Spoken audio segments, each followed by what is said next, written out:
So you finally got yourself a PS5, or maybe you already have one and you're sitting there wondering what to play that will show it off in all its magnificent glory.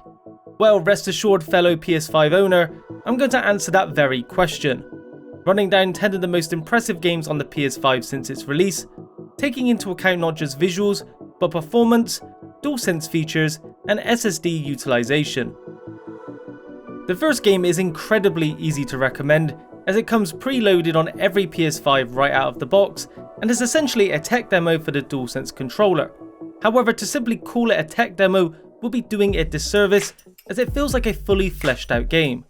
Astro's Playroom plays just like Astrobot Rescue Mission for the PSVR, a simple but fantastic platformer with a ton of charm. What really makes it incredible though is its DualSense implementation. Every step you take is felt through the haptic feedback, giving you a slightly different sensation depending on the surface you are walking on, and every gadget utilizes the adaptive triggers that makes them incredibly fun to use. Astro's Playroom isn't visually impressive, but its DualSense support is completely unrivaled by anything else.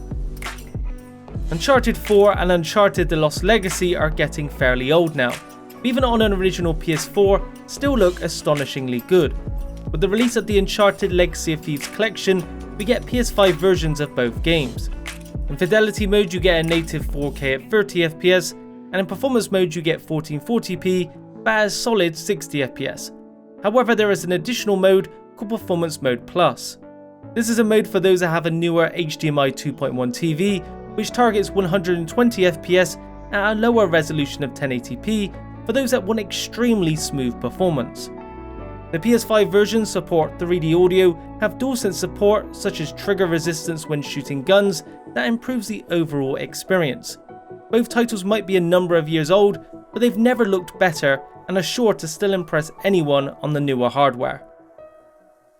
When the remake of Final Fantasy VII released in 2020, I was blown away by how good it looked.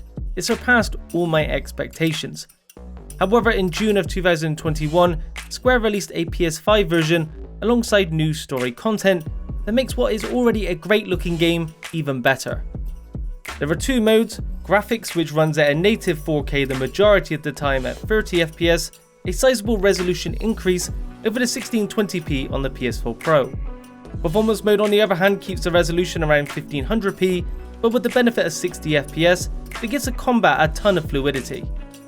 Another major improvement over the last gen version is the texture quality that completely eliminates some of the really low quality ones you'd notice on the PS4. There is also the addition of volumetric fog, improvements to the lighting, and screen space reflections that will help to make the PS5 version of Final Fantasy VII look extremely impressive.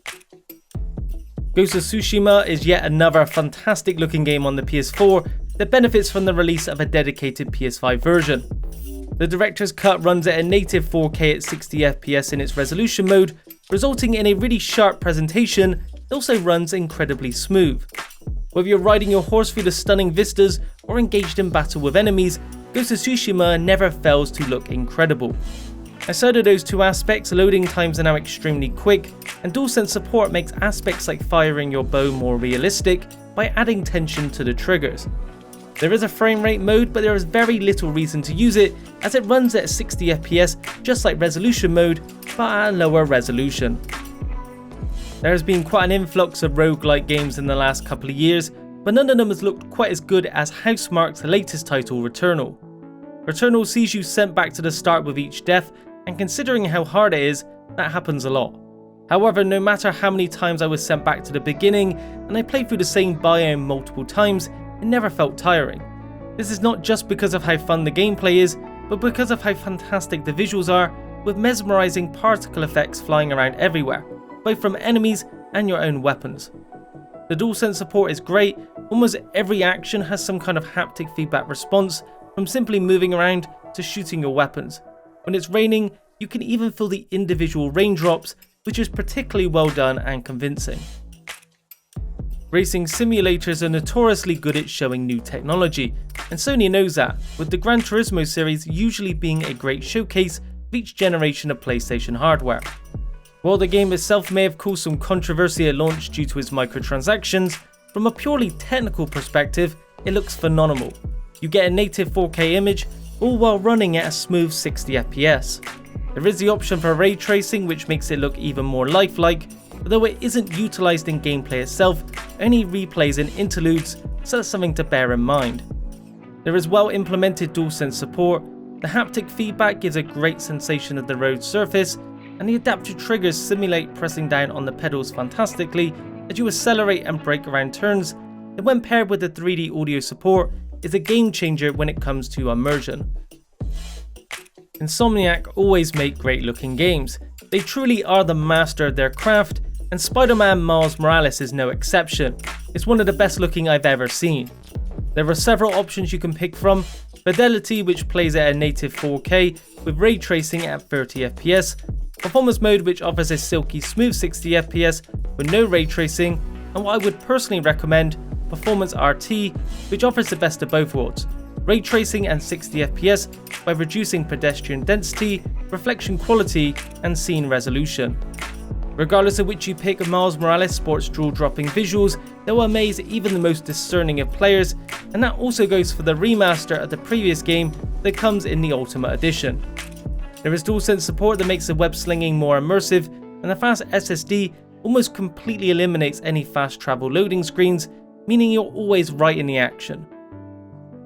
Elden Ring might be what everyone is talking about in 2022, but Bluepoint's remake of From Software's first Dark Souls style game, Demon Souls, holds the crown when it comes to pure visuals.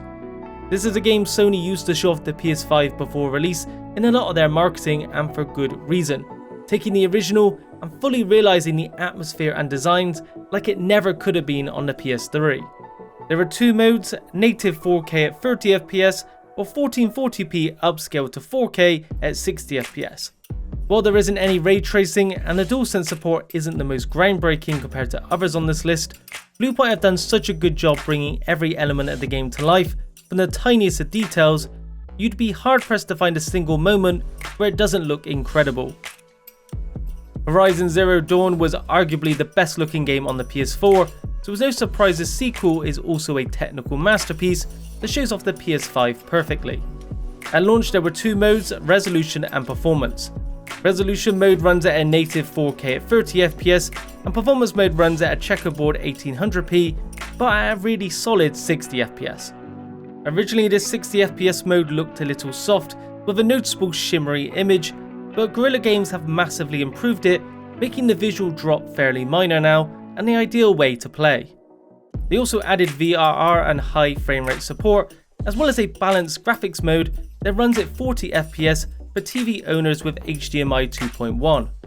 If you have a capable TV, the HDR looks fantastic, most notably at night time, when all the torch and lighting effects really stand out. Guerrilla Games has done it again, showcasing what Sony's latest PlayStation console can do, and with some truly great post-release support, it can only improve from here. There are a lot of games that boast top-notch visuals on the PS5, but few of them can compete with Insomniac's latest release, Ratchet and Clank Rift Apart. If anybody tells you games with cartoony visuals can't look jaw-dropping, show them this one and you'll instantly change their mind. You have a number of options to pick from. In Fidelity mode, the game runs at 4K 30 FPS with ray tracing, which is implemented fantastically. You have the typical performance mode, which cuts ray tracing and drops the resolution down to between 1620p and 1800p in favour of 60 FPS, and then there's Performance RT, which keeps ray tracing and runs at 60 FPS, but further drops the resolution to between 1080p and 1440p while reducing crowd density. If you have an HDMI 2.1 TV, however, you can choose to run Fidelity mode at 40 FPS thanks to VRR, and this 10 FPS bump makes a surprising amount of difference, giving you smooth gameplay with the best visuals. DualSense support is great. They've really thought about how to implement it for the zany weaponry to make each of them feel different from one another. Rift Apart is also the only game that couldn't work without the fast SSD, utilising it for its dimension mechanic to instantly transport you to entirely different locations, something that would have been impossible to do on the PS4. So that concludes the most impressive PS5 game so far, but we have the likes of God of War Ragnarok coming soon that looks amazing, and Spider-Man 2 coming next year that will continue to push the PS5's limits, so there's plenty more to look forward to in the future. That's it for this video. If you enjoyed it, be sure to leave a like, subscribe and hit the bell icon for a notification each time I upload new content. Thanks for watching, and I'll speak to you in the next video.